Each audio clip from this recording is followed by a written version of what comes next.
Selamat pagi, Prof. Selamat pagi, Dokter. Selamat pagi, senior dan teman-teman semua. Izin melanjutkan presentasi di hari ini tentang hemorrhagic stroke.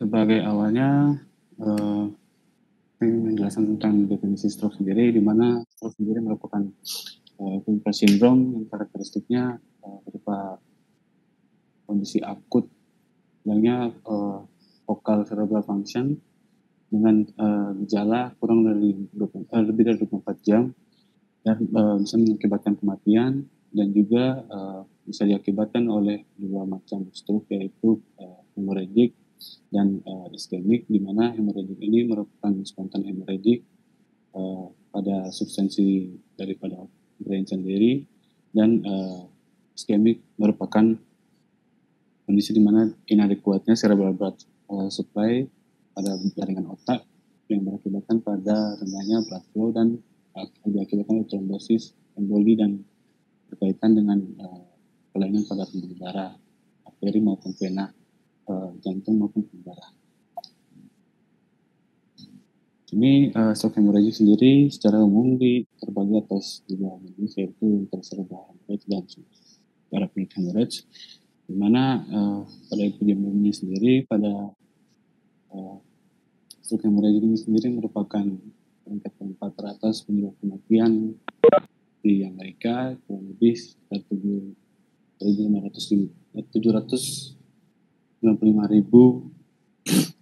pasien mengalami rekurensi daripada stroke sendiri, dan sekitar 130.000 mengalami kematian yang terjadi tiap tahunnya. Kurang lebih sekitar 85% stroke adalah stroke iskemik, dan kurang lebih sekitar 15% merupakan stroke hemorrhagic. Dimana di sini intracranial hemorrhage sendiri merupakan salah satu bagian daripada stroke hemorrhagic yang prevalensinya agak jarang, tapi mengakibatkan tingkat mortalitas yang tinggi. Biasanya stroke hemorrhagic ini terjadi pada 30, mortalitasnya terjadi dalam 30 hari setelah stroke hemorrhagic, dan kiranya sekitar 50% berkaitan dengan pasien-pasien dengan stroke iskemik dibandingkan dengan stroke iskemik yang 20%. Pada intracerebral hemorrhagic sendiri ini merupakan penyebab kedua daripada stroke sendiri, dan sekitar 15-30% terjadi pada tipe stroke, dan di mana daripada gejala klinis daripada intracerebral hemorrhage ini sendiri dia berkembang pelan, tapi dalam onset menit hingga jam, dan dengan gejala berupa nyeri kepala hebat, muntah, maupun penurunan kesadaran, di mana volume daripada hematom sendiri ini berkaitan dengan tingginya morbiditas dan mortalitas berkaitan dengan volume daripada ICH sendiri. Ini kan adalah faktor-faktor risiko yang berkaitan dengan intracerebral hemorrhage, di mana umur, kemudian gender, ras, dan beberapa lainnya seperti riwayat stroke sebelumnya, penggunaan alkohol, merokok, kemudian penggunaan obat-obatan, dan liver dysfunction. Ini berkaitan sebagai risk factor daripada pencetus terjadinya stroke hemorrhage. Ini jelaskan bahwa umur signifikan risikonya meningkat ya sekitar umur 55 tahun dengan peningkatan 2 kali lipat setiap dekade, dan pada gender lebih sering terjadi pada pria, sedangkan untuk ras lebih banyak terjadi pada ras dengan berkulit hitam dan ras Asia. Kemudian dengan pasien-pasien dengan riwayat stroke sebelumnya mempunyai risiko sangat tinggi, yaitu 23/1. Lokasi-lokasi daripada ICH sendiri ini berdasarkan sumber yang saya ambil daripada Bloomberg sendiri sih jelaskan bahwa lokasi tersering daripada terjadinya ICH sendiri ini terjadi pada basal ganglia, di mana setelah terjadi pada daerah putamen kemudian yang berkaitan dengan nukleus lentikular, kemudian internal kapsul dan globus pallidus sekitar 50% kejadiannya. Dan pada talamus sekitar 50%, pada pons sekitar 10-15%, pada cerebellum sekitar 10%, cerebral white matter sekitar 10-20%, dan brainstem 1-6%. Jadi kita ada beberapa arteri yang biasanya menyebabkan biasa ruptur dan menyebabkan ICH. Beberapa sih menjelaskan bahwa arteri-arteri tersebut berupa beberapa jenis, yaitu seperti lenticular striata, di mana sumber dari terminal hemorrhage dan bisa merupakan sumber daripada mekanisme of Charcot yang dijelaskan nanti. Kemudian arteri daripada talamus perforator, kemudian paramedian branch dari basilar arteri dan intraventricular hemorrhage yang terjadi kurang lebih sekitar 45% daripada ICH yang merupakan faktor yang memperburuk daripada outcome pasien yang mengalami. Pada etiologinya sendiri, ICH sendiri beberapa etiologi, khususnya hipertensi, kemudian peningkatan akut daripada CVF, global maupun vokal, biasanya terjadi pada pasien-pasien dengan resusitasi cepat pada pasien-pasien dengan stroke iskemik, kemudian pada pasien-pasien dengan vascular anomaly, kemudian ada etiologi berupa arteriopati, brain tumor, koagulasi atau clotting disorder, kemudian infeksi daripada sifat pusat, dan trombosis daripada vena maupun dural sinus, kemudian berkaitan dengan obat-obatan, posttraumatik, depresi, dan postoperatif maupun idiopathic. Sedangkan untuk ICH pada cerebral sendiri biasanya diakibatkan oleh hipertensi, SUM, dan berkaitan dengan operasi pada spinal maupun supratemporal, operasi pada spinal dan supratemporal. Untuk mikroaneurisma of Carrot blocker sendiri merupakan miliari aneurisma, di mana ini terjadi bifurkasi kecil pada perforative branch daripada lateral ventricular striata pada basal ganglia ukurannya kurang lebih dengan penyebab lainnya yaitu ruptur daripada mikroaneurisma ini sendiri berupa hipertensi yang mengakibatkan perdarahan hipertensi pada ganglion atau pada bagian pertaminan.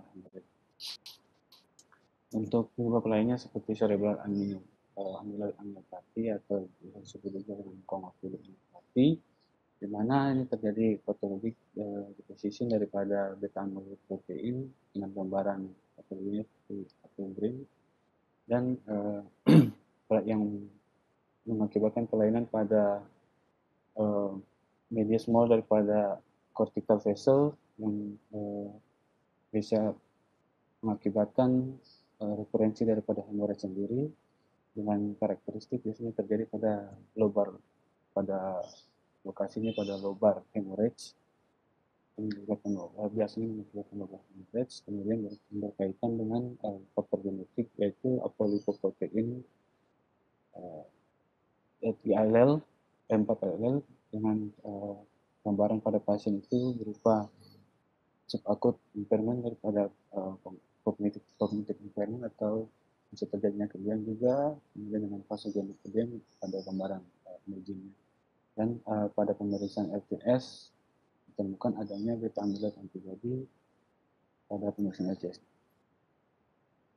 Ini merupakan gambaran singkat dari patologi daripada ya sendiri, di mana amyloid precursor protein atau APP sendiri mensekresi beta dan gamma sekresi yang sekresi amyloid beta 40 dan 42. Nah, di sini amyloid beta 40 berkaitan dengan CAA dan 42 berkaitan dengan Alzheimer. Dimana di sini dia dihantarkan ke pembuluh darah secara normal sih biasanya digenerasi oleh astrosit dan makrofag, dan juga metallopeptidase enzim, tetapi pasien-pasien dengan riwayat penyakit atau fibrillasi yang menyebabkan terjadinya lolosnya beta-40 ini yang berkaitan dengan LDL bisa tembus menghadapi sawah darah otak dan menyebabkan kelainan pada pembuluh darah di otak yang mengakibatkan ruptur atau mengakibatkan lemahnya daripada pembuluh darah otak yang bisa mengakibatkan ICH sendiri. Dari klinikal sendiri, ICS merupakan progresifnya dan onsetnya berupa menit sampai jam dengan gambaran kliniknya seperti sakit kepala hebat dengan muntah dan penurunan daripada kesadaran. Untuk konkomitan daripada spesifikasi daripada ICS sendiri pada daerah pertandingan hemorrhage itu biasanya deteriorasinya gradual deterioration dan tidak pernah ada gambaran fluktuatif daripada deteriorasinya. Kemudian pada kontrol hemiparesia terjadi kontrol atau hemiparesia di mana progresif bisa berkembang menjadi hemiplegia atau bisa menyebabkan koma hingga kematian. Ini pada parameter hemorrhage sendiri terjadi contralateral hemisensory loss, kemudian hemiparesia pada internal kapsul dan hemiparesia jika internal kapsul itu terlibat pada perdarahan ini dan juga bisa tensi sampai ke bagian upper daripada brainstem yang mengakibatkan vertical disc palsy, retraction taximus dan lain, dan juga bisa menyebabkan hydrocephalus jika terjadi kompresi pada CSF pathway. Untuk cerebral hemorrhage sendiri terjadi peningkatan PIK yang mengakibatkan hydrocephalus, di mana terjadi kompresi pada vertikal 4, ventrikel 4 dan menyebabkan obstruksi daripada CSF sendiri, di mana selanjutnya berkaitan dengan kompresi daripada mengkompresi daripada brainstem sendiri akan menyebabkan partial palsy dan juga menyebabkan pasien bisa sampai dalam keadaan koma. Untuk lumbar hemorrhage pada bagian frontal biasanya pasien dengan frontal hemorrhage dan bisa terjadi contralateral hemiparesia khususnya pada bagian lengan dan bagian kaki, kepingan, kemudian kelemahan pada bagian facial, kemudian pada parietal lobe sendiri terjadinya contralateral hemisensory deficit dan hemiparesis. Terus occipital lobe terjadi bilateral eye pain dan contralateral daripada hemianopsia. Dan untuk temporal lobe sendiri bisa terjadi dysphagia dengan poor auditory comprehension, tetapi biasanya berfungsi yang baik. Pada ICH sendiri bisa terjadi delay deterioration yang diakibatkan oleh rebleeding. Biasanya terjadi rebleeding pada pasien-pasien awalnya pada pemeriksaan awalnya kita terlihat gambarannya tidak terlalu besar, tapi pada beberapa jam atau bisa sampai beberapa hari terjadi rebleeding daripada ICH itu sendiri, kemudian mengakibatkan delay deterioration daripada pasien. Kemudian bisa juga diakibatkan oleh edema, kemudian hydrocephalus, kejang, dan peningkatan daripada PIK. Untuk rebleeding sendiri ini atau extension daripada perdarahan sendiri biasanya terjadi early rebleeding dan late rebleeding, di mana pada early rebleeding sendiri lebih terjadi pada vessel ganglia dibandingkan bagian bulbus, di mana early rebleeding ini meningkatkan terjadi gambaran spot sign pada gambaran CT atau CT mamografi yang mengakibatkan following dan membutuhkan tindakan intervensi daripada operasi sendiri. Sedangkan untuk lateral bleeding sendiri biasa diakibatkan oleh beberapa faktor seperti pasien-pasien dengan diabetes, kemudian dengan alkohol dan rokok maupun pasien dengan vascular malformation atau dengan amyloid angiopathy. Untuk pasien dengan edema sendiri ini biasa menyebabkan nitrosis pada bagian kontralateral akibat daripada mass effect daripada kulit sendiri dan juga mengakibatkan adenomogenic toxin yang mengakibatkan kerusakan atau ischemia pada daerah-daerah sekitar daripada daerah yang terjadi ICH itu sendiri. Untuk evaluasinya sendiri, lebih disarankan untuk dilakukan pemeriksaan CT scan kepala non kontras, di mana kelebihannya itu dia lebih cepat pemeriksaannya, kemudian gambaran daripada perdarahan sendiri dari ICH itu sendiri lebih terlihat jelas dengan high density, ada parenchyma otak, kemudian kita bisa mengukur daripada volume di perdarahan itu sendiri dengan menggunakan rumus yang biasa sering digunakan di GD, kemudian anterior posterior dikalikan dengan lateral dan tingginya dibagi dengan 2, itu bisa mendapatkan volume dari perdarahan itu sendiri. Kemudian perdarahan daripada ICH ini sendiri pada gambaran CT scan itu bisa dilihat ada pengurangan atau absorpsi daripada ICH itu sendiri. Di buku menjelaskan bahwa sekitar 0,75 mm per hari terjadi pengurangan, kemudian densitasnya berkurang juga antara 2 cm unit per hari pada 2 minggu pertama. Ini merupakan contoh daripada cara mengukur volume daripada perdarahan sendiri. Gambaran AP merupakan anterior posterior, di mana pada potongan aksial kita dapat mengukur AP ini sendiri, bagian terbesar daripada perdarahan. Kemudian bagian potongan koronal untuk bisa mengukur bagian lateral dan tingginya. Tiga hasil dari AP, lateral, dan height ini sendiri bisa dikalikan kemudian dibagi 2 untuk mendapatkan bentuk perdarahan.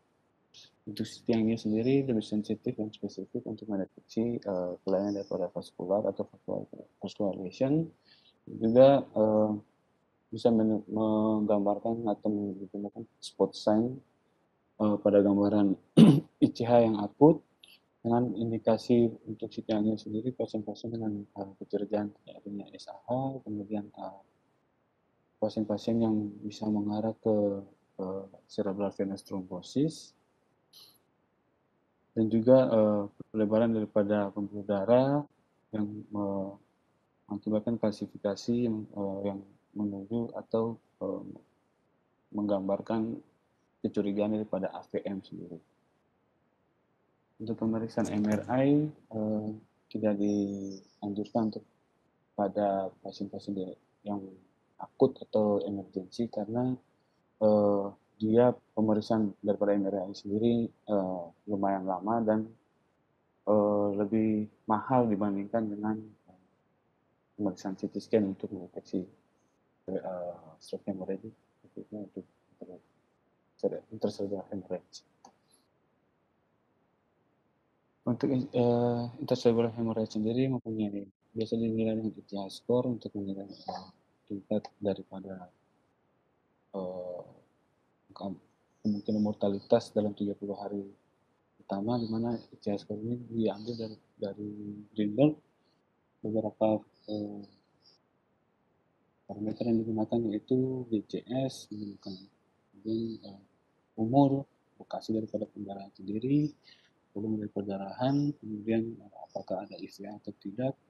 Ini dijumlahkan dengan total form kurang lebih 6, dan berkaitan dengan skor ICA sendiri, skor 0 sampai 0, skor 6 ini sendiri mempunyai tingkat mortalitas dalam 30 hari pertama, skor yang paling tinggi itu 5 pada pasien dengan ICA skor 5, di mana mortalitas dalam 30 hari bisa mencapai 100%. Untuk initial management sendiri, pasien yang ketika masuk di ruang emergensi, secara lengkap kita harus melihat gejala daripada pasien sendiri, kemudian melihat apakah pasien mempunyai riwayat kejang atau tidak, mempunyai hipertensi atau tidak, riwayat penggunaan obat-obatan, kemudian penggunaan riwayat medical history sebelumnya, kemudian riwayat operasi mereka maupun riwayat trauma. Untuk pemeriksaan laboratorium sendiri kita harus memeriksa total memeriksa secara lengkap untuk laboratorium seperti sandal lengkap, elektrolit, ISC-nya maupun kadar glukosanya, kemudian file hemostasisnya, kemudian pemeriksaan kardiak spesifik troponin berkaitan dengan risiko pasien-pasien jantung, kemudian toksikologi screen yaitu urin dan serum untuk menilai apakah pasien dan pengaruh penggunaan obat-obatan atau tidak, kemudian pregnancy test untuk wanita dan dari pada pasien-pasien produktif, pasien-pasien wanita yang berusia produktif. Untuk non-surgical management sendiri pada penata laksanaan stroke hemorrhagic ini awalnya pada initial manajemen dianjurkan untuk perawatan dilakukan di ICU atau di stroke unit. Kemudian pasien yang memang BCS atau dengan tingkat kesadaran syukur dan koma disarankan untuk langsung dilakukan intubasi dengan maintenance daripada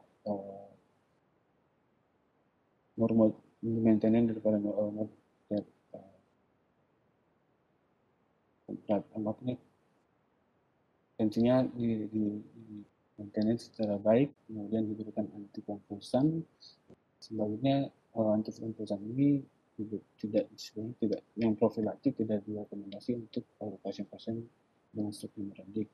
Dilakukan kontrol dan monitoring daripada TIK sendiri.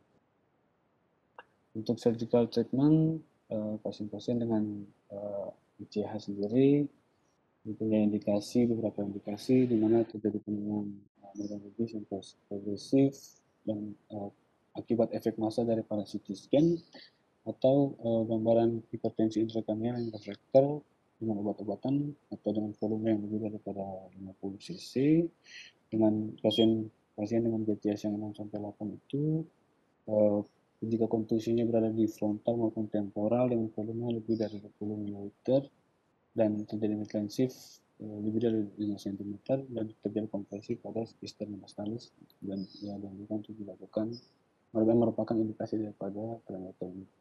Di mana craniotomy ini sendiri post operasinya pasien memerlukan brain resuscitation di ICU dan sebaiknya menggunakan dari buku sih dijelaskan dianjurkan mikroskop jika memerlukan evakuasi yang lebih baik menggunakan mikroskop. Merupakan sedikit gambaran daripada craniotomy evakuasi ICH seperti yang sudah sering dilihat. Evakuasi daripada ICH sendiri dilakukan craniotomy maupun jika terdapat duranto operasinya terdapat brain edema dan apakah pasien mempunyai risiko terjadinya edema selanjutnya bisa dilanjutkan dengan craniotomy.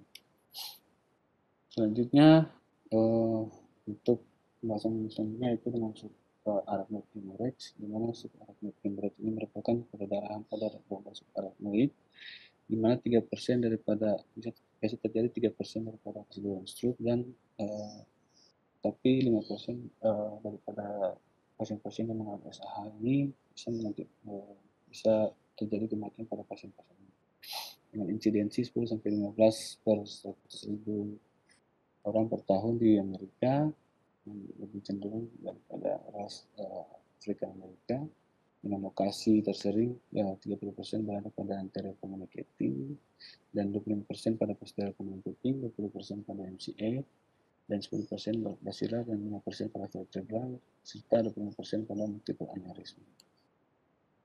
Untuk presentasinya biasanya pasien-pasien datang dengan keluhan dari kepala yang hebat, club headache dan pasien mengeluh dari kepala yang sangat hebat yang baru pernah dirasakan selama pasien hidup. Kemudian adanya takut kudu, kalau fobia dan juga ada bisa sampai terjadi penurunan kesadaran sampai pasien koma. Untuk diagnosis SAH sendiri dianjurkan untuk pemeriksaan SAH dengan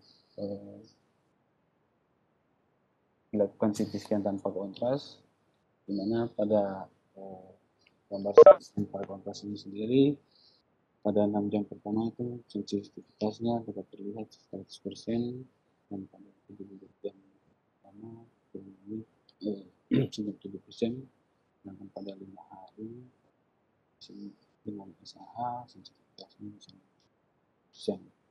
Untuk pada pemeriksaan lumbar puncture dianjurkan dengan pasien-pasien untuk pasien-pasien pada gambaran CT scan-nya normal tapi menggunakan SAH sendiri. Dianjurkan menggunakan flare tipe flare untuk menilai apakah ada gambaran SAH sendiri atau tidak. Untuk diagnosis daripada SAH sendiri ini biasanya disebabkan oleh aneurisma, di mana untuk mendiagnosis daripada intracranial aneurisma ini sendiri bisa menggunakan digital subtraction angiography atau DSA yang merupakan gold standar dari pemeriksaan aneurisma, dan juga bisa digunakan CT angiografi dengan sensitivitas kurang lebih 98%, dan MRI angiografi atau MRA untuk screening daripada unruptured aneurisma dengan ukuran yang lebih daripada 55 mm. Untuk penyebab-penyebab daripada SAH sendiri yang merupakan penyebab lain dibanding dengan ruptur aneurisma itu bisa disebabkan oleh perimencephalic SAH yang belum diketahui secara pasti sumber perdarahannya berasal dari mana. Itu pada gambaran-gambaran terdapat SAH, kemudian pasien-pasien dengan AVM di mana terjadinya klasik ICH, tapi dapat juga terjadi SAH. Dan juga pasien-pasien dengan atrial disseksi atau pada vertebral artery, biasanya pada vertebral artery di mana terjadi iskemik pada pasien-pasien yang dalam operasi pada khususnya pada bagian artery vertebral, yang bisa mengalami ekstensi dari ekstrakranial ke intrakranial. Kemudian pasien-pasien dengan arterial venous fistula, dengan kemudian gambaran daripada pituitary apopleksi, atau pasien-pasien dengan penurunan pupil maupun trauma dan vaskulitis ini bisa menyebabkan SAH sendiri selain daripada aneurisma. Untuk manajemen daripada rupture aneurisma ini sendiri tujuannya adalah untuk mencegah daripada rebleeding daripada aneurisma dengan terapi. Yang berikut adalah dengan menterapi aneurisma itu sendiri, dan juga tujuan yang lainnya adalah untuk mencegah atau memperbaiki daripada komplikasi yang terjadi, dan juga rehabilitasi. Di mana prevensi daripada rebleeding sendiri ini biasanya maksimal terjadi pada 24 jam pertama setelah terjadinya SAH, kurang 4% dengan high mortality, dan juga daripada rebleeding ini sendiri untuk bisa dilakukan dengan tindakan coiling maupun clipping, dan juga dengan mengontrol tekanan darah dengan MAP sekitar 70-100 mm dan dianjurkan untuk dilakukan bed rest di ICU dengan monitoring dan pemberian antibiotik drug seperti asam tranexamat dengan pembatasan pemberian sekitar 2 hari atau hingga pemberian pelaksanaan aneurisma dilakukan. Untuk treatment daripada aneurisma sendiri ada surgical clipping, di mana surgical clipping ini sendiri bisa dilakukan clipping pada leher daripada aneurisma itu dengan gambaran aneurisma yang besar sekitar lebih daripada 15 mm atau pada giant aneurisma sekitar ukurannya lebih dari 24 mm. SAH sendiri ini berkaitan dengan ICH pada clipping aneurisma ini sendiri berkaitan juga biasanya juga pada pasien-pasien dengan gambaran SAH yang berkaitan dengan ICH yang memerlukan evakuasi, dan juga ada gambaran multiple aneurisma yang harus dilakukan tindakan. Dan juga dilakukan tindakan endovascular coiling, di mana kelebihan daripada endovascular coiling sendiri ini dia tidak menyebabkan tidak terlalu invasif untuk pasien, dan mortalitas maupun morbiditasnya kurang dibandingkan clipping, tapi dia mempunyai resiko rebleeding yang lebih tinggi dibandingkan dengan clipping. Ini merupakan salah satu gambaran daripada aneurisma sendiri, Dan ini merupakan gambaran daripada coiling aneurisma yang sudah dilakukan terapi coiling. Mana selanjutnya yaitu pencegahan atau terapi daripada komplikasi daripada SA sendiri. Yang pertama itu hidrosefalus, biasanya terjadi pasien-pasien dengan SA bisa terjadi hidrosefalus yang memerlukan tindakan cepat untuk menurunkan tekanan intrakranialnya, sehingga dilakukan pemasangan EPD untuk monitoring CSF drainase-nya dan juga untuk mendeteksi apakah ada infeksi atau tidak dan pemeriksaan daripada LCS itu sendiri. Jika selama pemasangan ECD hidrosefalusnya persisten atau tidak mengalami perbaikan dengan dilakukan pemeriksaan, dianjurkan untuk dilanjutkan dengan pemasangan pipisan dan sebagainya. Untuk penata laksanaan atau preferensi daripada kejang sendiri, dianjurkan diberikan phenytoin 300 mg per hari untuk maintenance level daripada phenytoin sendiri, atau bisa juga diberikan levetiracetam sekitar 500 sampai 1000 mg. Untuk cerebral vasospasma dan delay cerebral ischemic atau disebut dengan DCI bisa dilakukan pencegahan dengan pemberian calcium channel blocker atau nimodipin sekitar 60 mg per oral setiap 4 jam selama 21 hari untuk kemudian dilakukan maintenance volume dan prevensi daripada hipotensi sendiri untuk mencegah daripada delay cerebral ischemic sendiri. Untuk diagnosis daripada DCI bisa dilakukan transcranial Doppler, bisa juga dilakukan CTA, DSA, maupun pemeriksaan daripada klinis sendiri pasien biasanya terdapat focal visit yang gejalanya mirip-mirip dengan ischemic stroke. Untuk pencegahannya, untuk terapinya, untuk terapi DCI sendiri ini itu triple H, yaitu hypertension, hypervolume, dan hemodynation, di mana dilakukan pemberian resusitasi cairan dengan kombinasi daripada pressor yang tujuannya adalah untuk meningkatkan tekanan darah sehingga MAP bisa mencapai 100-120 mm. Untuk prognosisnya sendiri dari mortalitas pasien-pasien dengan ruptur aneurisma mempunyai presentasi mortalitas sekitar 10-15% dan morbiditas sekitar sepertiga dari pasien yang mengalami defisit neurologis, dan pasien-pasien dengan risiko rebleeding terjadi pada pasien-pasien yang tidak menjalani dripping sekitar 6% pada 3 hari pertama dan meningkat 12% pada 2 minggu pertama. Sedangkan pasien-pasien dengan hipertensi mempunyai risiko terjadinya rebleeding pada aneurisma sendiri. Untuk menilai daripada prognosis daripada menilai gambaran klinik daripada SAH sendiri, bisa juga menggunakan Fisher Scale, dan untuk menilai outcome dari di buku dijelaskan menggunakan HAN-NIHS scale, di mana pasien-pasien dengan HAN-NIHS scale mempunyai poor outcome atau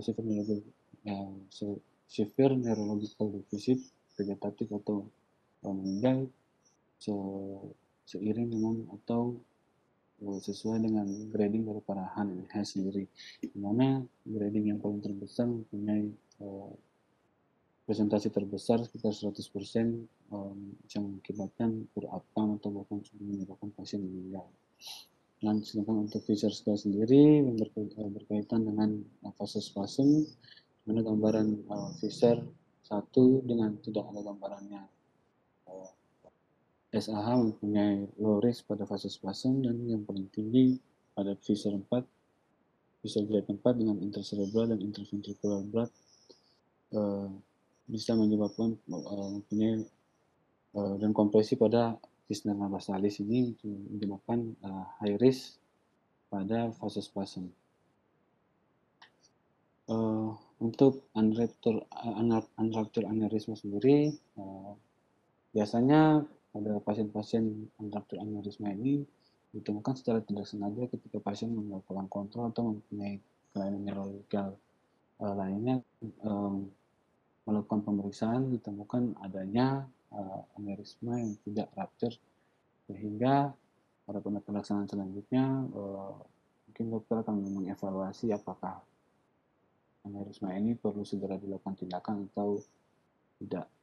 Untuk diagnosisnya sendiri, untuk unruptured aneurysma masih tetap sama dengan DSS sebagai gold standar dan CTA dan MRA. Untuk manajemennya biasanya di mana kapan kita memutuskan untuk dilakukan clipping atau dilakukan coil. Pasien-pasien dengan punya resiko atau mempunyai histori atau riwayat daripada bleeding meningkatkan risiko untuk terjadinya rekurensi dan memerlukan intervensi daripada clipping maupun coiling. Sedangkan pasien-pasien dengan aneurisma dengan lokasi aneurisma, jika pasien pada anterior sirkulasi dia mempunyai risiko lebih rendah untuk terjadinya rupture dan mempunyai morbiditas yang lebih rendah. Kemudian pada pasien-pasien ini unruptured aneurysma sendiri dilakukan pada pasien-pasien dengan ukuran aneurysma lebih daripada 7 mm dan berisiko terjadinya bleeding, di mana umur pasien berkaitan dengan tingginya angka morbiditas. Jadi seiring bertambahnya umur bertambah juga risiko untuk morbiditasnya. Tindakan surgical sendiri atau tindakan operasi sendiri juga bergantung pada kondisi pasien sebelumnya dan juga berkaitan dengan perioperatif dan pericoiling morbiditas. Untuk general recommendation pada unruptured aneurysma prognosis atau pada aneurysma yang kurang daripada 5-7 mm, biasanya hanya dibiarkan ketika ukuran daripada aneurysma ini mencapai 5-7 mm, maka disarankan untuk dilakukan surgical clipping. Juga lokasinya berada pada anterior dan pasien-pasien yang berumur kurang dari 65 tahun. Dilakukan oleh dokter bedah saraf yang mempunyai kompetensi untuk konsulen neurovaskular. Untuk yang untuk aneurysma dengan ukuran lebih dari 7 mm yang berada pada posterior sirkulasi dengan umur yang lebih dari 65 tahun lebih disarankan untuk dilakukan coiling yang dilakukan oleh tim endovaskular. Sekian presentasi saya di siang hari ini, Prof. dan Dokter, teman-teman semua. Mungkin ada pertanyaan dan masukan. Terima kasih, Prof. dan Dokter. Baik, Swastiastu, Prof. Cak, Rajang, Semang. Rajang menjelang siang, kena Prof. Kena. Oh, Wisnu tadi di materi udah serap daftar tertinggal memang udah lengkap sebelum naik kelasin Glenn. Terima kasih Glenn sudah menyampaikan tentang stroke bleeding ya. Silakan pertanyaan dari DM dulu, silakan.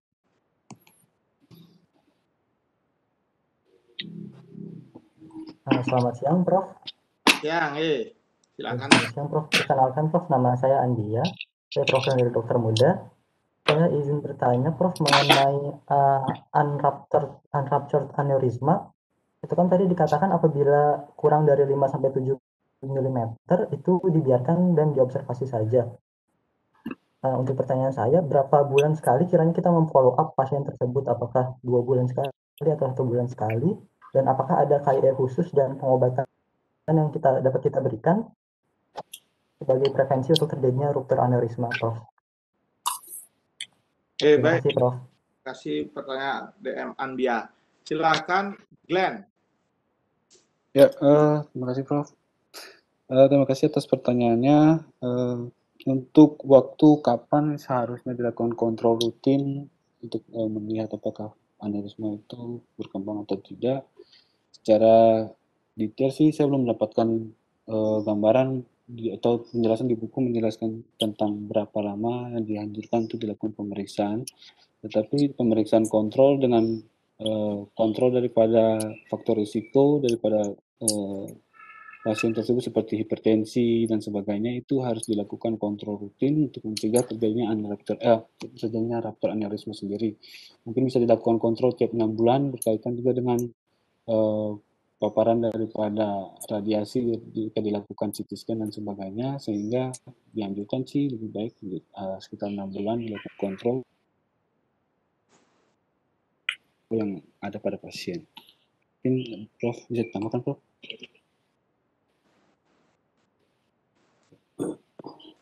Baik, terima kasih Glenn. Ternyata Glenn bacanya masih kurang ya. Jadi aneurisma ditemukan ruptur, memang pilihan pertamanya setiap aneurisma harus ditangani. Nah, proper penanganannya bisa secara clipping, bisa secara healing, trapping, ligasi dan sebagainya. Nah, observasional yang dilakukan manakala tidak ada proper treatment yang tersedia di NBRT. Jangan terkecoh dengan ukuran. Kalau ukuran kecil jangan dilakukan tindakan, tidak ya. Tetap harus ditangani itu.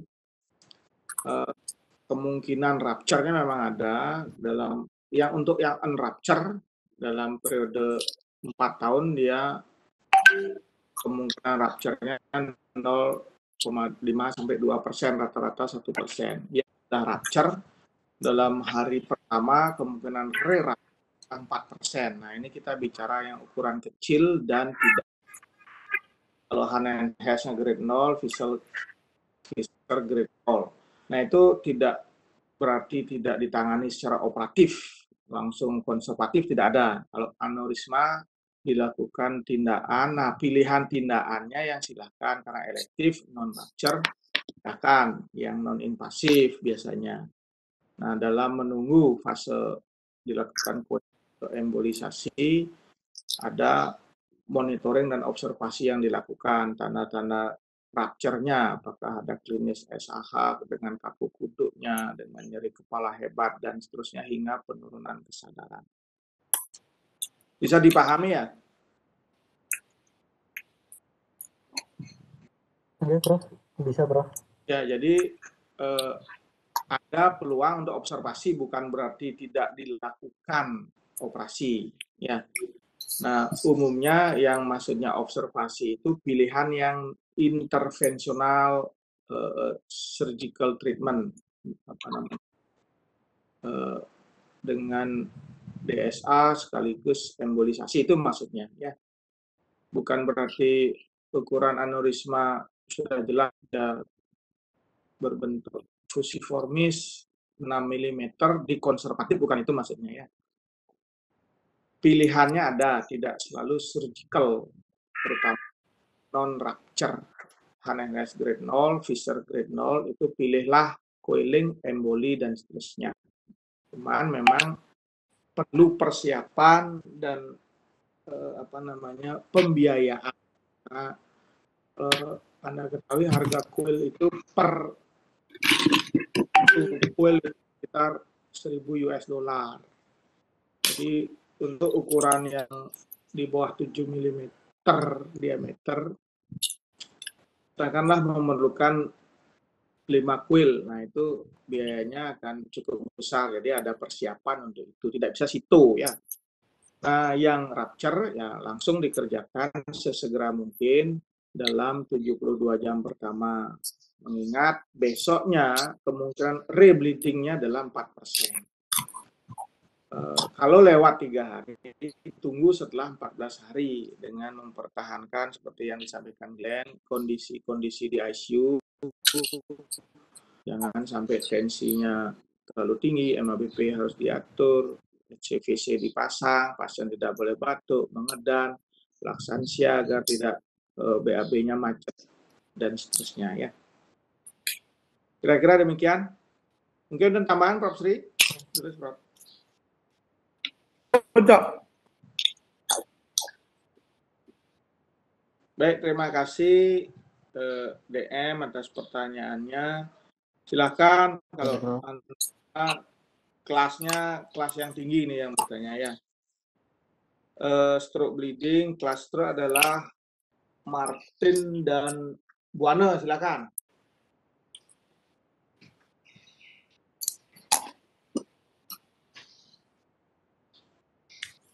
Baik, izin bertanya, Prof, pada Glenn, mungkin kalau Glenn juga kelasnya ada tempat juga untuk ditanyakan untuk tindakan operasinya sendiri pada pasien-pasien dengan stroke ini. Nanti mungkin yang akan bingung juga akan di lapangan, mungkin sudah sempat baca juga, apakah pasien-pasien ini yang dilakukan tindakan operasi, pasien-pasien dengan stroke yang non trauma seperti ini, non trauma, apakah sebaiknya lakukan tindakan dekompresi pasca evakuasi, apakah tempatnya sebaik kita tutup saja, pemasangan osteoplasti, apakah sebaiknya kita lakukan dekompresi, apakah itu mempengaruhi survival rate pada pasien-pasien yang kita lakukan operasi. Ya baik, terima kasih Glenn. Glenn. Ya Prof, untuk tindakan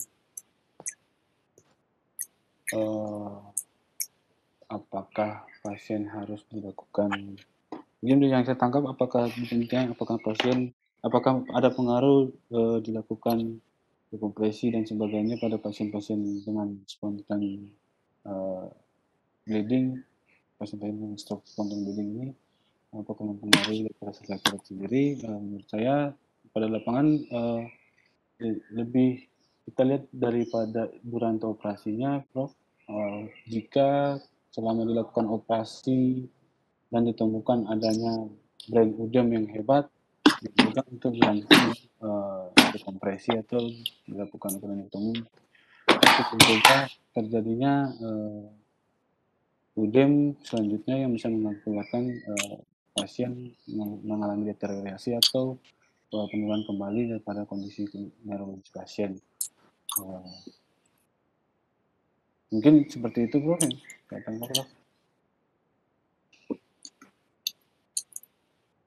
Apa jawaban Glenn? Ya, Prof. Yang tadi saya tangkap dari pertanyaan Buana. Apa signifikan perlu didekompresi atau enggak? Itu pertanyaan Buana. Oke, yang saya tangkap seperti itu. Terus jawabannya apa? Kalau pasien-pasien dengan gambaran stroke hemorrhagic seperti ini dan ditemukan durasi operasinya udem hebat daripada otaknya sendiri selama durasi operasi, dilanjutkan untuk dilakukan dekompresi, Prof. Karena risiko rebleeding atau risiko udem daripada pasien post operasi itu ada pada hari ketiga kurang lebih, sehingga dianjurkan untuk dilakukan dekompresi, Prof. Signifikansinya tanya ngaruh enggak itu kalau stroke bleeding dioperasi pasang tulang apa enggak, itu pertanyaan mana? Oh gitu. Signifikan sih, Prof, karena biasa kalau post operasi pasien bisa punya risiko untuk terjadi brain udem sehingga dilakukan dekompresi mempunyai efek yang signifikan terhadap pasien, Prof. Ya, jadi kita bicara itu selalu berdasarkan evidence base ya. Buana, jadi kalau craniectomy dekompresi yang dimaksud itu adalah hemicraniectomy dekompresi, hanya signifikan berevidence base pada stroke akut sumbatan.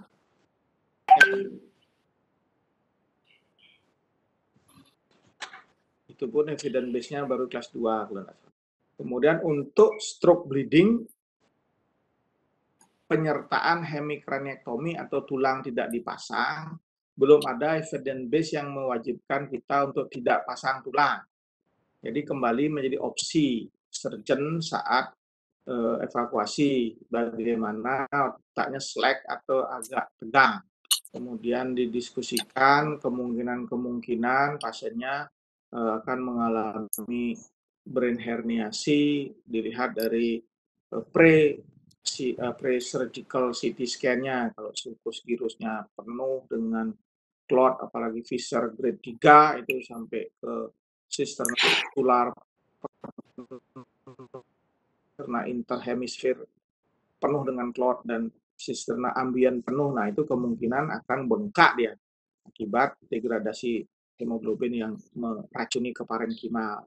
Nah itu menurut opsi pilihan preferen surgeon ya tulang nggak usah dipasang. Ada stroke-stroke yang katakanlah hipertensi type lobar di permukaan tanpa disertai hal-hal yang menyebabkan vasospasme atau bengkak dan sebagainya, tulang dipasang ya. Kecuali kalau memang Anda tidak yakin perdarahannya habis hanya dekompresi, ya lanjutkan dengan dekompresi craniectomy. Bisa dipahami, Bu Ana? Iya, Prof. Terima kasih banyak, Prof. Ya, pada saat Bu Ana bekerja itu kan ada pemikiran, maka hanya dekompresi ya, atau bisa tuntas mencari sumber bleeding, cortical vein atau mikroaneurisma, cakot, buka. Nah, kalau memang tidak berani terlalu dalam, ada clot, saya sisakan agar tidak membuka bleeding lama dan sebagainya, berarti kan dekompresi. Kalau dekompresi ya duranya ditamal, tulang tidak dipasang, tapi bukan hemicraniectomy. Namanya craniectomy evakuasi. Begitu Bu Ana bicara atau siapapun nanti operasi menyebutkan craniectomy dekompresi, itu artinya hemicraniectomy. Ya, jangan latah menyebutkan craniectomy dekompresi. Nah, operasi yang dilakukan apakah evakuasi total atau dekompresi saja, itu akan menjadi pilihan. Planning awal mungkin craniotomy evakuasi, tapi saat mengerjakan ada sesuatu dan lain hal based on surgeon preference, nah tulang tidak usah dipasang. Jadi kalau Anda puas mengerjakan perdarahan bersih, liquor bening, itu tulang dan dura ditutup seperti semula. Nah itu evidence base-nya untuk melakukan tambahan adisional craniectomy pada setiap craniotomy ICH itu belum ada evidence base ya. Kira-kira demikian, Bu Ana. Baik, terima kasih banyak, Prof. Dan lanjut ke jawaban. Terima kasih, Prof. Prof, izin bertanya, Prof. Terima kasih. Ya, kan kelasnya. Halo. Terima kasih untuk presentasinya. Selain mau bertanya untuk penggunaan asam tranexamat pada kasus-kasus ICH, mungkin seperti apa? Karena yang sempat saya baca juga dikatakan pada penelitian memang itu ditunjukkan aman sampai pada percobaan fase 3. Tapi secara evidence base dikatakan peranan secara klinikalnya masih belum jelas.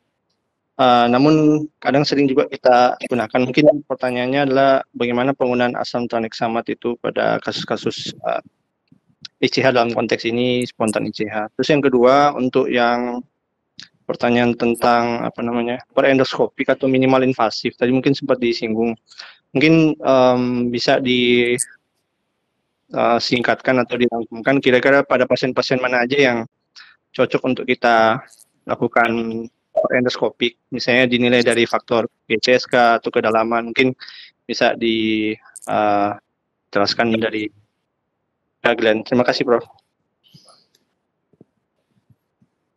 Ya, terima kasih. Tranexamic acid dan endoskopik surgery, silakan. Ya, izin coba menjawab, Prof. Untuk yang evidence base, berkaitan dengan evidence base tranexamic acid, yang sempat saya baca dan temukan itu untuk yang ICH sendiri ini dijelaskan bahwa penggunaan asam tranexamat ini berpengaruh pada dua 72 jam pertama.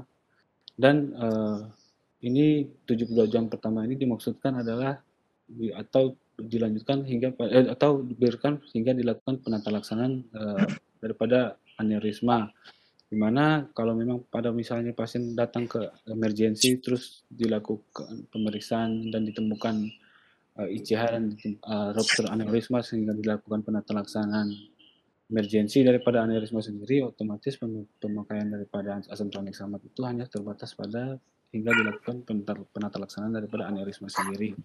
Jika belum dilakukan penata laksanaan, jangka waktu yang dijelaskan hanya diberikan hanya sampai batas waktu 72 jam. Untuk yang selanjutnya, pertanyaan berikutnya, apakah indikasi atau apa kita melakukan evakuasi ICH menggunakan endoskopi? Berdasarkan yang saya sempat baca, Prof, ICH evakuasi menggunakan endoskopi ini dia lebih apa namanya, lebih cenderung dilakukan pada sumber perdarahan yang berada jauh di dalam atau di bagian-bagian bantal ganglia yang sulit dievakuasi menggunakan istilahnya tanpa menggunakan mikroskop karena lokasinya terlalu dalam sehingga memerlukan evakuasi menggunakan mikroskop. Untuk pertimbangan dari GCS sendiri, jika pasien-pasien dengan masuk dengan ICH dan BCS-nya jelek, istilahnya perlu dekompresi atau evakuasi segera. Yang sempat saya baca, perlu dilakukan evakuasi emergensi segera tanpa menunggu mikroskop, tapi jika GCS pasien masih stabil sekitar di atas 13 dan perdarahan pada daerah basal ganglia yang dalam, disarankan untuk dilakukan evakuasi menggunakan mikroskop atau endoskopi. Terima kasih, Glenn. Ya, Prof. Jawab. Jadi mudah-mudahan Martin bisa mengerti. Jadi gini, Martin, penggunaan asam tranexamat, evidence base-nya hanya mampu mencegah rebleeding. Meta-analisis ini. Kemudian mencegah pembesaran ukuran clot. Jadi mencegah rebleeding dan mencegah pembesaran clot. Tidak berefek pada outcome. Mortality tetap tidak berubah ya. Jadi silakan dipertimbangkan dengan efek samping. Dia tidak akan menimbulkan solely atau singular faktor menyebabkan stroke sumbatan, tidak.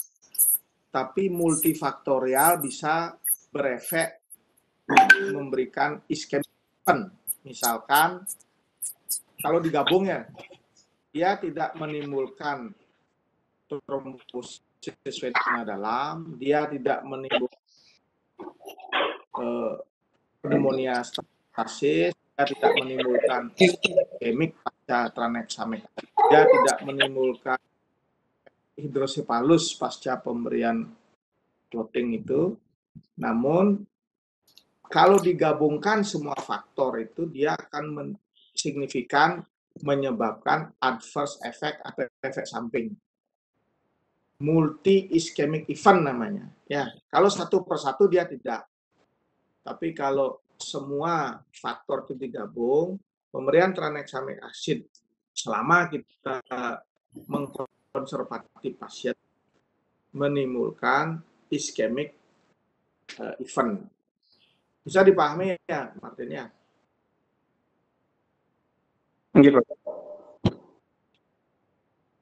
Jadi kalau Martin bertanya apakah tranexamic acid memperbaiki outcome, tidak. Apakah memperbaiki fungsional, tidak jawabannya. Apakah memperbaiki prognostik 30 hari dengan ICH score, tidak. Ya. Anda tahu ICH score, GCS, ukuran ICH, IVH ada dan tidak, dan infratentorial lokasi ada apa tidak, itu yang akan prediktor yang kuat mortalitas dalam 30 hari. Kalau skornya 1 cuman 13%. Kalau skornya 2, 26%. Skornya 3, 72%. Skornya 4, 97% mortalitas. Skornya 5, 100%. Skor 6 nggak ada. Skor 0 juga nggak ada. Nggak ada kematian pada skor 0. Bisa dipahami ya Martin ya? Nah, untuk endoskopi itu dipersilahkan. Recent teknik sekarang adalah less invasive, minimal invasive surgery. Tujuannya sama untuk evakuasi maupun dekompresi. Kalau mau melakukan endoskopi, keuntungannya lukanya kecil, blood loss sedikit, inflamasi sedikit, tekniknya kurang lebih sama, tapi 2 dimensi. Dua-duanya bertujuan dekompresi maupun evakuasi total ya. Silakan kalau memang rumah sakit Anda mumpuni, lakukan endoskopik evakuasi kalau pasiennya tidak urgent atau deterioration di depan mata. Terutama untuk GCS 14-15, lokasinya kira-kira approachable dengan endoskop, misalkan insisi di atas alis, eyebrow incision untuk mengambil ICH di frontobasal, atau di tempat-tempat yang kira-kira secara kosmetik perlu dipertahankan. Lain daripada itu ya kerjakan open surgery. Daerah-daerah yang eloquent mungkin transivian microsurgery. Kira-kira demikian. Dan tambahan Prof Sri. Dan tambahan ini secara konsepsional dari filosofi dari perdarahan intrakranial spontan ya. Ini saya kasih contoh biar simpel ya. M1, M2, M3, apalagi kemudian sampai ke T kapiler capcok buncat gitu ya. Kalau misalnya kita lihat perdarahan di M1, itu dia akan sama tekanan di luar darahnya keluar, kemudian menekan sama tekanannya dengan tekanan darah di situ, baru berhenti. Bayangkan berapa besar dia tekanannya. Kalau M2, M3, kemudian di aneurisma di kapilernya, kapilari cocok bukat perdarahan, aneurisma mikro, kan tekanannya 9 aja mungkin dia udah berhenti. Nah, ini yang disebut juga, kalau kita sebut semua perdarahan ini karena ya aneurisma mikro, aneurisma besar dan sebagainya yang lemah di situ sehingga spontan ya. Jadi semuanya berasal dari pecahnya pembuluh darah. Khusus yang aneurisma cocok puncak ini kita biasanya sebut juga hipertensif hemorrhage ya. Hipertensif vakum intracerebral rekantai hipertensif hemorrhage. Jadi kita bisa membayangkan kalau misalnya besar dan intensif tinggi, tekanan tinggi di mana kira-kira itu kalau misalnya perdarahan sudah berhenti, apalagi tapi tidak berhenti, itu berarti tekanan di cabang besar ya. Yang kecil itu perkiraan itu bisa memperkirakan ya. Makanya operasi dekompresi is the matter of time, itu yang lebih penting ya. Matter of time artinya makin cepat, makin dikerjakan makin baik. Ya. Kalau misalnya aneurisma di cocok buncat itu bisa siapkan endoskopi dan sebagainya. Kalau di luar negeri, waktu saya di Jepang dulu, itu seberapapun besarnya, itu kalau sudah bukan emergency, elektif dikerjakan dengan segala macam cara. Ya. Apalagi konsul dari neuro dikerjakan. Itu kira-kira sehingga jadi pegangan bahwa memperkirakan ya, di mana perdarahannya dan sebagainya di cabang-cabangnya. Terima kasih Prof Cok, itu aja dari Tiang. Semua Prof Sri, masukan dan tambahan. Ada lagi pertanyaan dari kelasnya Eka dan Steven? Oke, terima kasih Prof. Izin Tiang Eka Prof. Oke. Ya, Tiang mau bertanya kepada Glenn, jadi presentasinya udah bagus. Mungkin saya bertanya satu aja, jadi kalau untuk pasien dengan supratentorial ICH yang mungkin dia di daerah talamus sehingga menginfiltrasi ke intraventricle menjadi intraventricular hemorrhage, itu apakah Glenn sudah sempat membaca ya mengenai apakah kita bisa langsung melakukan pemasangan shunt ataukah kita bisa melakukan pemasangan EVD terlebih dahulu? Jadi maksud saya tuh apakah Glenn sudah pernah membaca faktor-faktor prediktor yang bisa memprediksi apakah pasien yang mengalami infiltrasi spontan ICH ke intraventrikular itu akan menjadi shunt dependent atau tidak, seperti itu. Mungkin seperti itu, Prof. Ayo Glenn. Ya, terima kasih Bri atas perlu pertanyaannya. kemungkinan shunt dependent enggak itu? Silakan. Untuk yang sempat saya baca sih Bri, yang saya baca itu untuk perdarahan yang sampai extended sampai masuk ke ventricle dan menyebabkan IVH, bisa menyebabkan hydrocephalus, bisa dilakukan craniotomy, evakuasi, dan dilakukan pemasangan EVD dulu untuk drainase. Jika dalam evakuasi dan evaluasi daripada drainase sendiri ditemukan adanya dependent shunt selama evaluasi daripada produksi EVD sendiri, untuk beberapa hari dilakukan dalam 3 hari dilakukan dependent test. Apakah masih ada dependent test masih positif, otomatis bisa dilanjutkan untuk dilakukan pemasangan shunt. Oke, Bro. Jadi awalnya dilakukan craniotomy, dilakukan pemasangan EVD, dan dilakukan evaluasi selama beberapa hari. Kemudian jika ditemukan masih ada tanda-tanda hidrocephalus, dilakukan dependent shunt, pasien masih menunjukkan tanda-tanda penurunan kesadaran, otomatis dilanjutkan dengan pemasangan PP shunt. Ya, rasanya pertanyaan bukan gitu, cocok yang komentar. Jadi rasanya pertanyaan bukan gitu, pertanyaan gini, pasien-pasien dengan IPH, misalnya ya, yang IPH dengan hidrocephalus, kalau kemudian dengan pemasangan shunt berangsur-angsur membaik, itu ada kemungkinan enggak shunt itu terus dipertahankan atau terus diperlukan? Itu mungkin pertanyaannya rasanya. Seperti ini, Prof. Jadi kan pada prakteknya kan kalau kita memang sih di buku kan dilakukan EVD terlebih dahulu, kemudian dilakukan tes dependent, kemudian kalau dia dependent shunt, kemudian di VP shunt. Tapi tentu kalau kita mau mengkonversikan EVD ke VP shunt, tentu pasti ada risiko. Contohnya salah satunya kan infeksi seperti itu misalnya.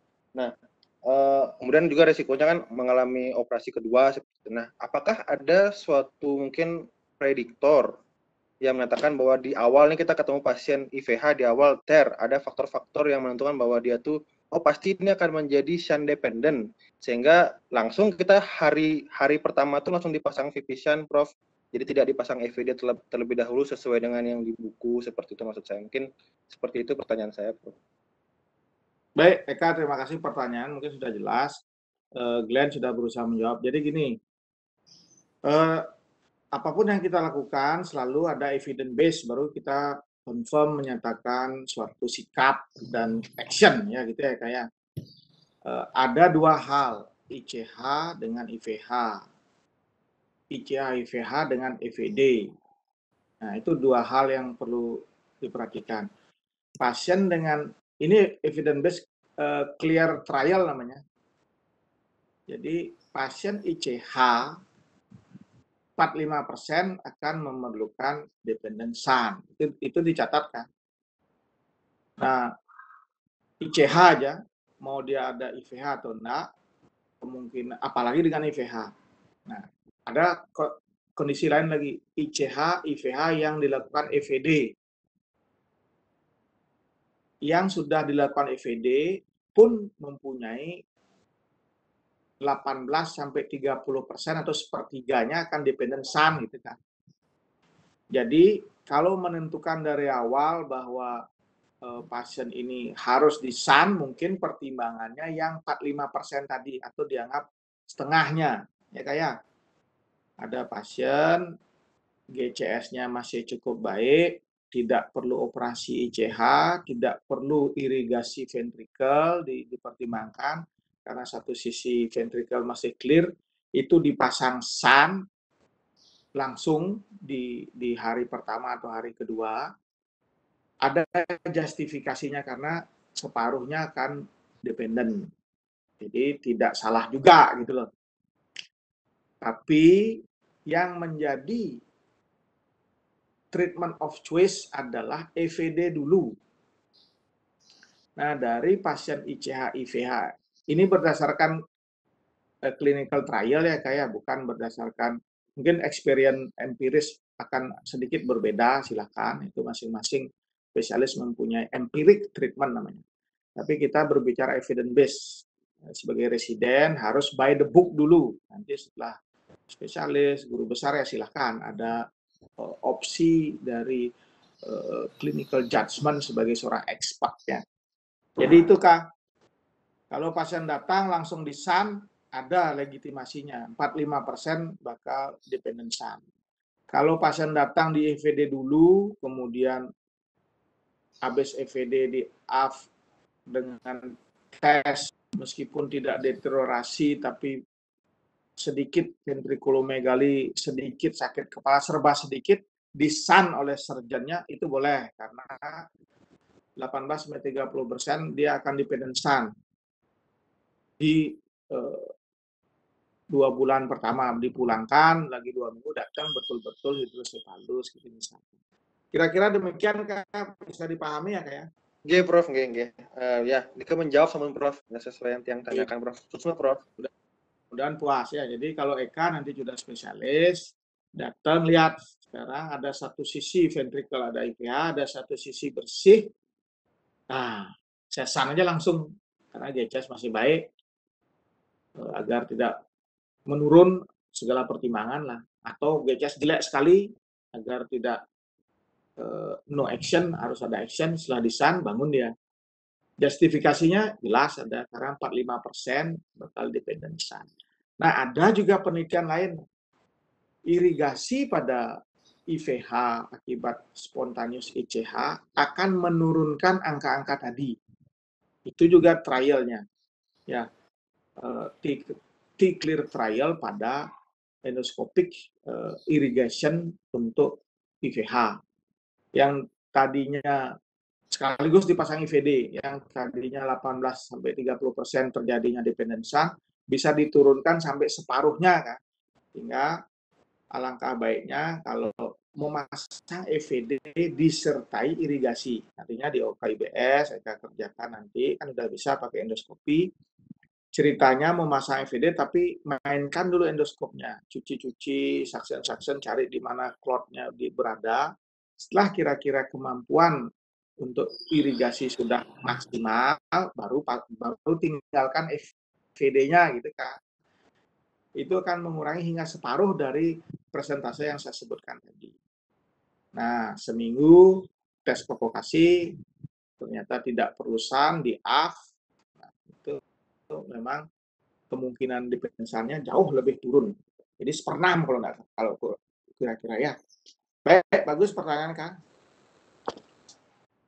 Iya, Susma Prof. Dari Stefan ada pertanyaan? Oke, selamat siang Prof.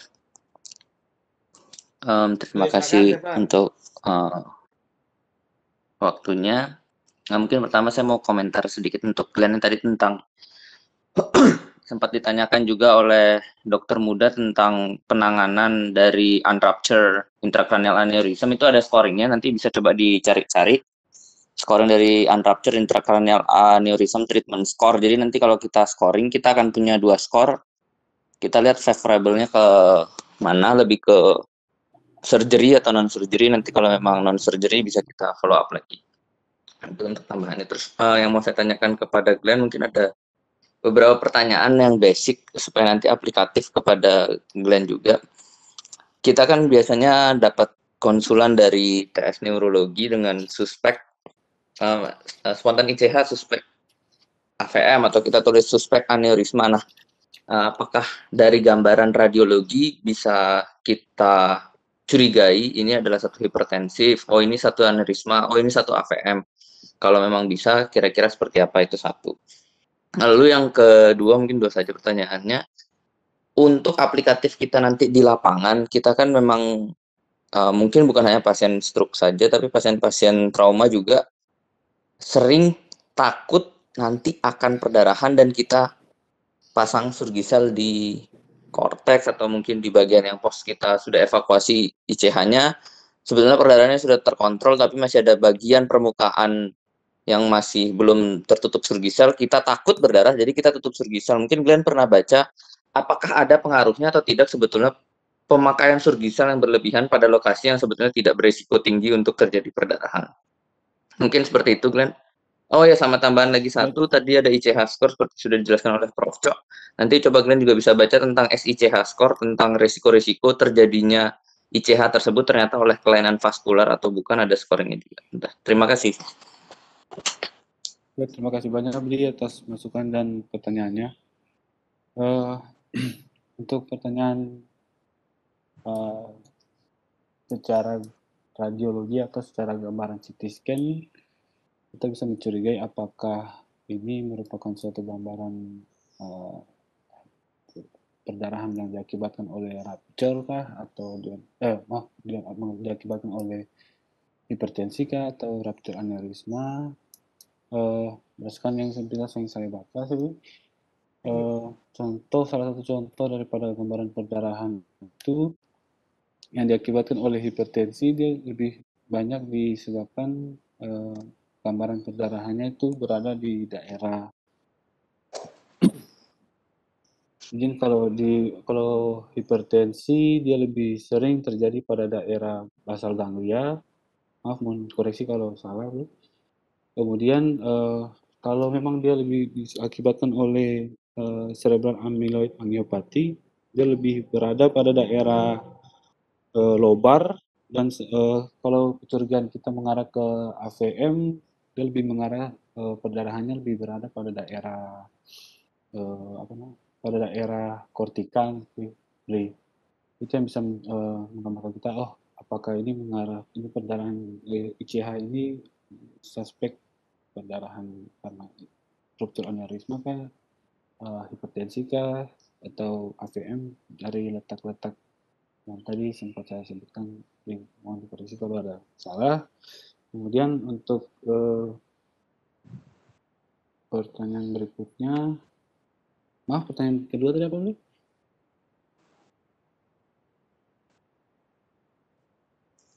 Tentang aplikasi penggunaan surgisel, apakah pernah ada baca tentang penggunaan surgisel yang berlebihan, apa ada dampaknya, atau sebetulnya tidak apa-apa kita pasang saja daripada nanti pasiennya ada risiko perdarahan kecil. Terima kasih. Ya, terima kasih. Untuk efek daripada pemasangan surgisel khususnya pada bagian-bagian yang tadi disebutkan sebenarnya tidak perlu dilakukan pemasangan surgisel dan sebagainya. Belum saya baca tentang eviden penggunaan surgisel di lokasi-lokasi tersebut. Tapi yang sempat saya tahu sih, penggunaan surgisel yang berlebihan pada daerah-daerah yang tidak diperlukan bisa mengakibatkan efek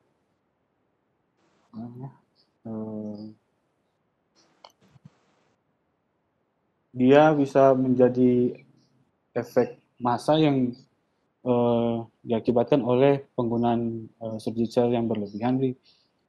Karena itu penggunaan surgisel sih sebenarnya digunakan kalau memang kita curigai atau kita masih melihat perdarahannya masih aktif, dan jika dilakukan kontrol dengan mengangkat surgiselnya masih terdapat bleeding, sebaiknya dipasang, tapi penggunaan yang berlebihan tidak dianjurkan. Mungkin bisa ditambahkan, Prof.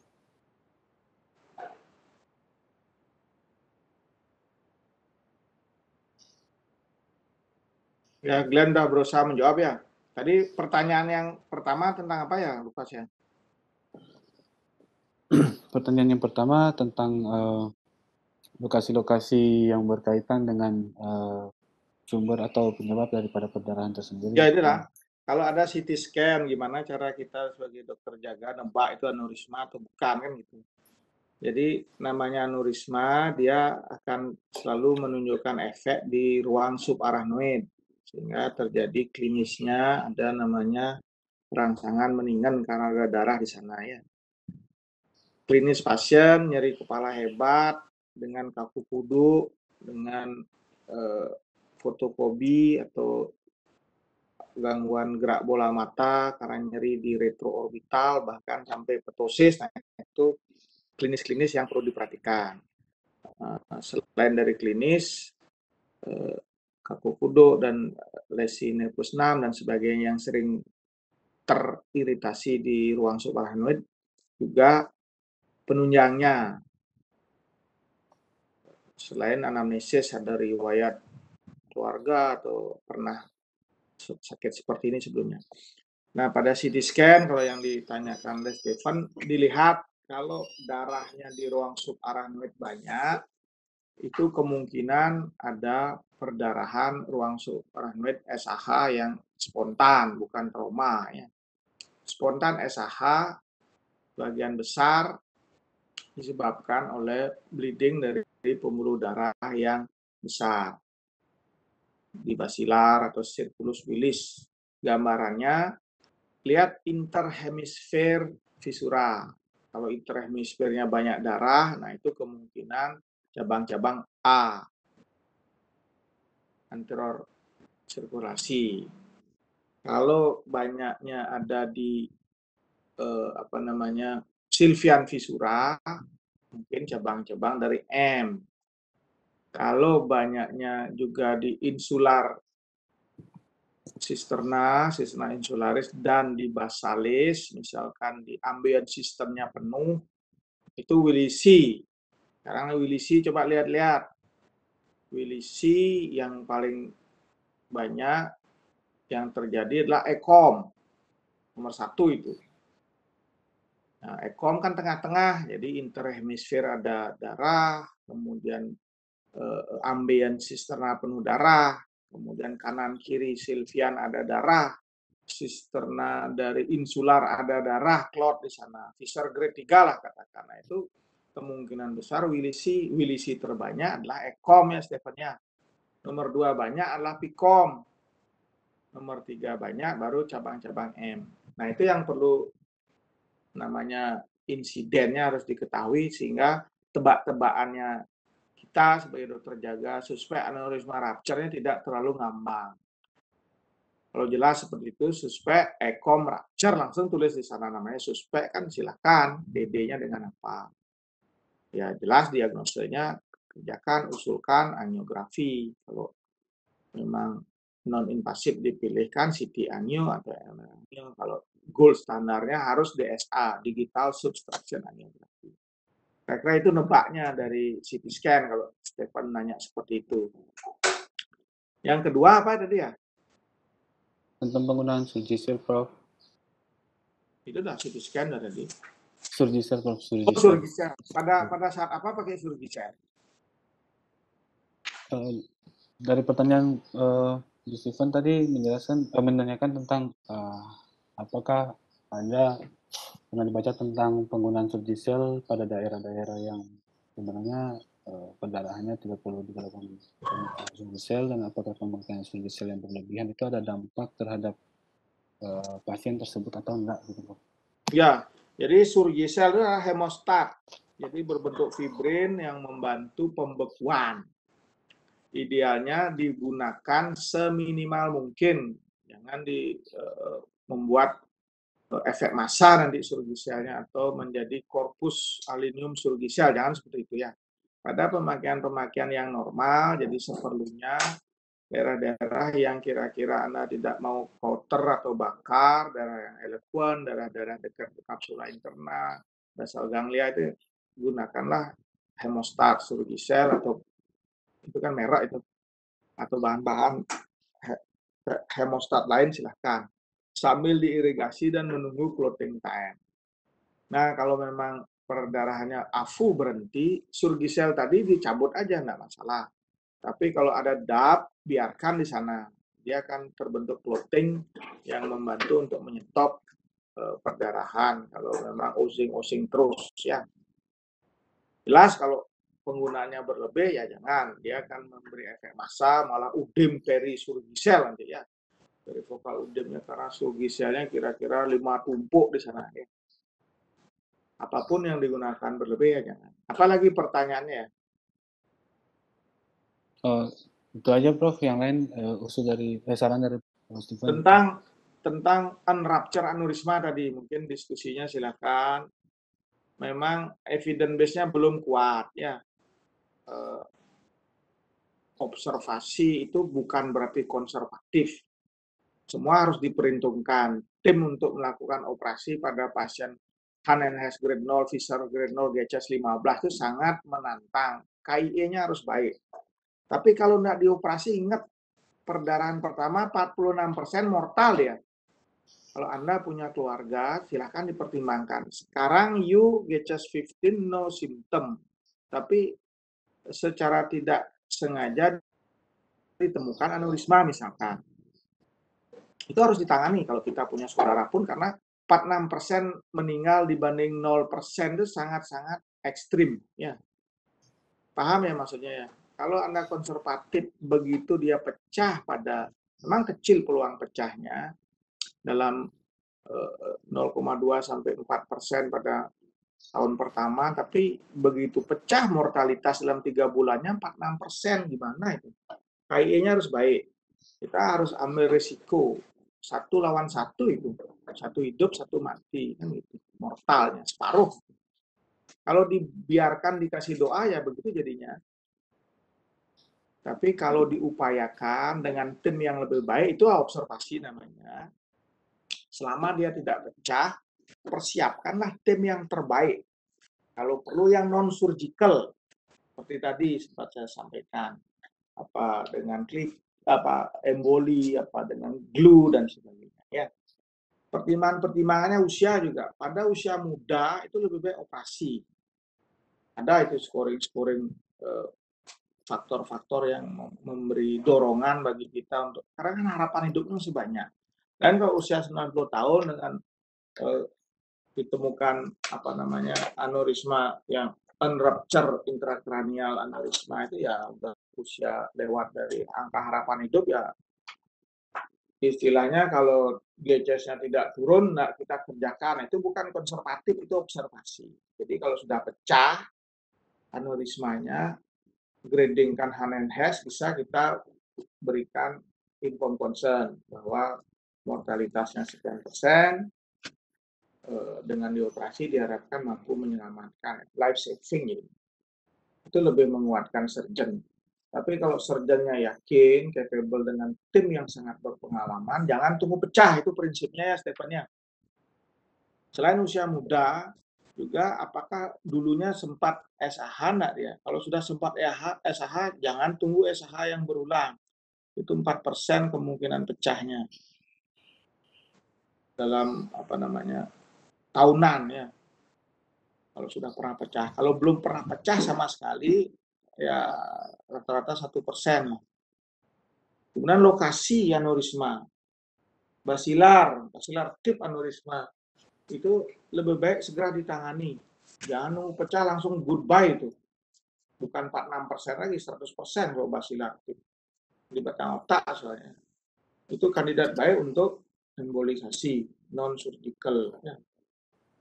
Apalagi kalau ukuran aneurismanya besar, mungkin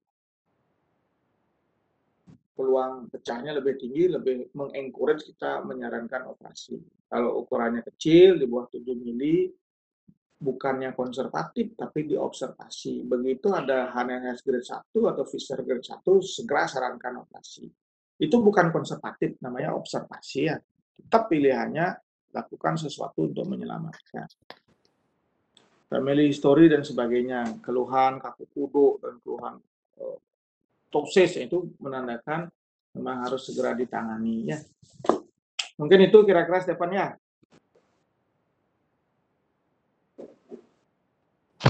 Terima kasih banyak Prof. Dr. Bran.